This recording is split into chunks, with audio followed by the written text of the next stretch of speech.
ऐतिहासिक, धार्मिक, पौराणिक व आधुनिक वारसा लाभलेले शहर. भगवान श्रीराम व छत्रपती शिवाजी महाराजांच्या पदस्पर्शाने पावन झालेली भूमी. कृतयुगात नाशिकचे नाव त्रिकंटक होते.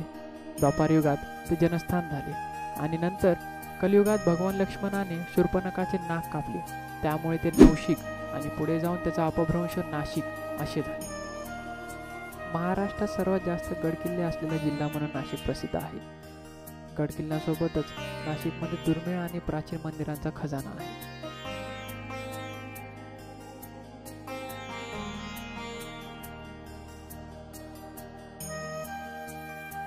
याचपैकी एक सिन्नर येथील श्री गोंदेश्वर मंदिर.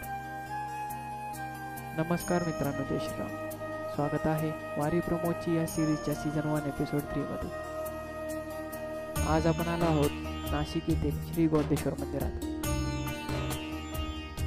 सुमारे 800 वर्षांपूर्वी सिन्नरवर यादव वंशातील राजाराव गोविंद यांचे शासन होते. या राजावरूनच मंदिराचे नाव गोविंदेश्वर आणि पुढे अपभ्रंश होऊन गोंदेश्वर असे पडले असावे. हे मंदिर इसवी सन 1145 ते 1165 या काळात बांधले गेले असा अंदाज अभ्यासक लावतात. यादव काळातील हे मंदिर शैव पंचायतन स्वरूपातील आहे, म्हणजेच हे मंदिर एकटे नसून 5 मंदिरांचा समूह आहे. यातील गोंदेश्वराचे मुख्य शिव मंदिर मध्यावर असून सभोवतीची 4 उपदिशांना असणारी मंदिरे पार्वती, गणपती, सूर्य आणि विष्णू यांची आहेत. मुख्य मंदिरात सभामंडप व गाभारा आहे. गर्भगृहावर बांधलेले आकाशाकडे झोपवणारे मंदिराचे पटईचे शिखर अतिशय देखणे असून अप्रतिम कोरीव कामाने सजलेले आहे. दख्खन पठारावरील बांधलेली मंदिरे ही सहसा काळ्या पाषाणातील असतात. पण या मंदिराचे एक आश्चर्य म्हणजे हे मंदिर गुलाबी व्हेसिक्युलर खडकापासून बनवलेले आहे. यामुळे या मंदिराला नैसर्गिक गुलाबी रंग प्राप्त झाला आहे.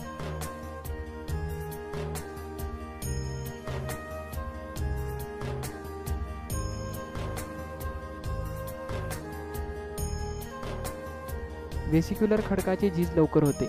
मंदिर पाहताना हे आपल्याला लक्षात येईलच. तसेच या दगडांवर कोरीव काम करणे देखील अवघड आहे. तरीही हे मंदिर उत्तम नक्षीकामाचे अप्रतिम उदाहरण आहे. मंदिरातील शिल्पकाम त्रिमित असून त्यावर पडणाऱ्या परावर्तित प्रकाशाच्या आणि सावलीच्या छटांतून मंदिराचे देखणे पण अधिकच उठवदार दिसते.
नाशिक भ्रमंती करत असाल तर गोंदेश्वर मंदिराला नक्की भेट द्या.